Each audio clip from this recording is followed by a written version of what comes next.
Question number 6, Dr David Clark.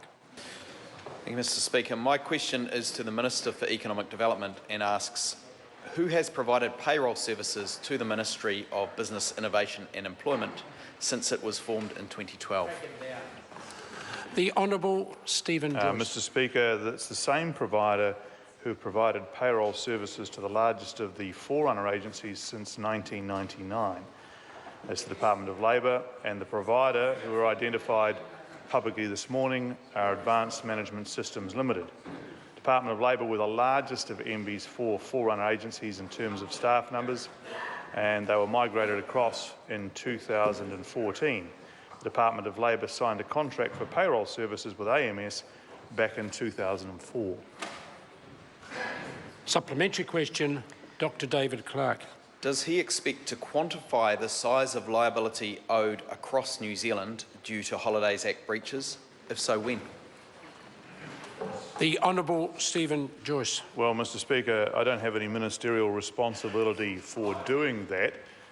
My responsibility as Minister is the monitoring of MBIE. In terms of the Ministry of Business, Innovation and Employment, they are working on their scoping out of the solution to the problem at the moment, and I will keep the House and the public updated with that.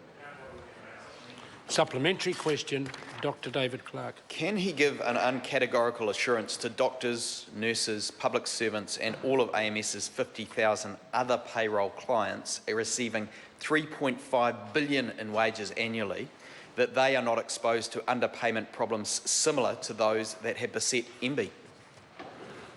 The Honourable Stephen Joyce. Oh, a couple of things there, Mr Speaker. Firstly, I'm not responsible for AMS. They're more than capable of speaking for themselves.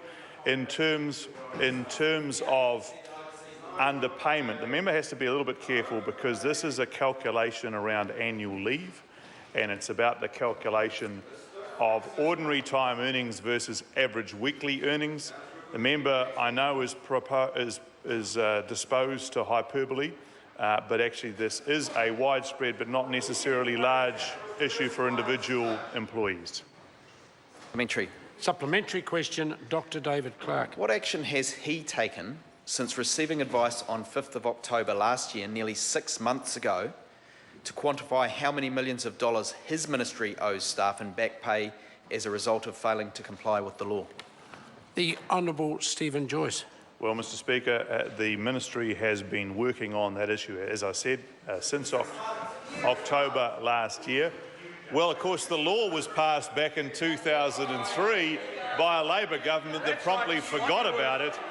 So 6 months compared to 13 years is probably a reasonable time for them to work out. I actually could say to the member that actually the Labour government was warned that there would be issues when the law was originally passed back in 2003. Order. Supplementary question, Dr David Clark.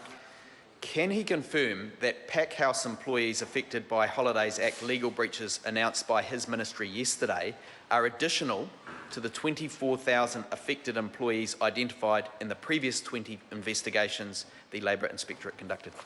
The Honourable Stephen Joyce. Well, Mr Speaker, questions in regard to the Labour Inspectorate have to be put to the Minister for Employment Relations. The member is confusing the roles. It's very important that we keep it separate because the Labour Inspectorate has the job of regulating the sector. In terms of MBIE as the monitoring minister, I'm responsible for the payroll. There's a few excitable ones over there, Mr Speaker, but I think that's the key point. Supplementary question, Dr David Clark. Given his previous answer, and when prominent employment lawyer Olivia Grant says that the majority of issues she is seeing relate to changes to the Holidays Act in 2011, following the government's full review of the Act in 2010, does the Minister understand this as a signal that he needs to step up and take some responsibility? The Honourable... Order. The Honourable Stephen Joyce. Mr Speaker, that was positively Cunliffian, that particular approach. Mr Speaker. Order. The question's been asked. You now need to listen to the answer. Honourable Stephen Joyce. Mr Speaker, actually, can you get the member to repeat the question? Because it's been so long I can't recall it. On that basis, I'll invite... Yep. Order. I'll invite the member to repeat the question. Certainly. When prominent employment lawyer Olivia Grant says that the majority of issues she is seeing relate to changes to the Holidays Act in 2011, following the government's full review of the Act in 2010, does the Minister understand this as a signal that he needs to step up and take some responsibility? The Honourable Stephen Joyce. Well, Mr Speaker, I didn't hear what Ms Grant said, but I can tell the member that this was very clearly in relation to the Holidays Act 2003. It's in relation to the calculation of annual leave, which was not changed in 2010 at all. It was not changed in 2010. It was done in 2004, and the previous government was warned at the time that annual leave calculations would be very difficult, and so it has turned out to be. Order. Question number 7.